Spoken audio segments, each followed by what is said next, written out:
τέμενος διδημοτύχου, Τζαμί Βαγιαζίτ.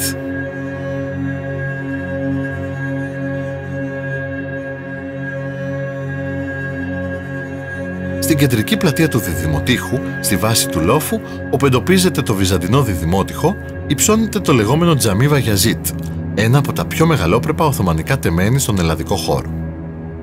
Ιδρυμένο πάνω στο δρόμο που οδηγούσε στην κύρια πύλη του κάστρου, αποτέλεσε το κέντρο βάρους της Οθωμανικής πόλης που αναπτύχθηκε έξω από αυτό.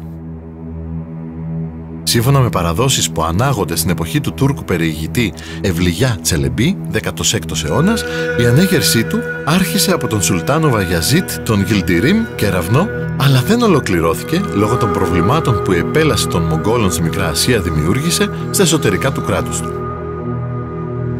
Σύμφωνα με την κτητορική επιγραφή που υπάρχει πάνω από την κεντρική είσοδο, την ανέγερσή του τεμένους παρήγγειλε ο Σουλτάνος Μεχμέτ, γιος του Βαγιαζίτ.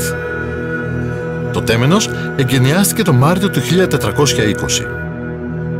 Δεύτερη επιγραφή πάνω από την πλάγια είσοδο μας πληροφορεί ότι την ανοικοδόμηση ανέλαβε ο καδί του διδημοτύχου Τσεγίτ Αλί, έκτισε ο Ντογάν μπιν Αμπτουλάχ και μηχανικός ήταν ο Ιβάς μπιν Μπαγεζίτ. Είναι επομένως κτίσμα του Μεχμέτ του Πρώτου, 1413-1421. Αυτό το χρονικό πλαίσιο δίνει και η δενδροχρονολόγηση, 1418.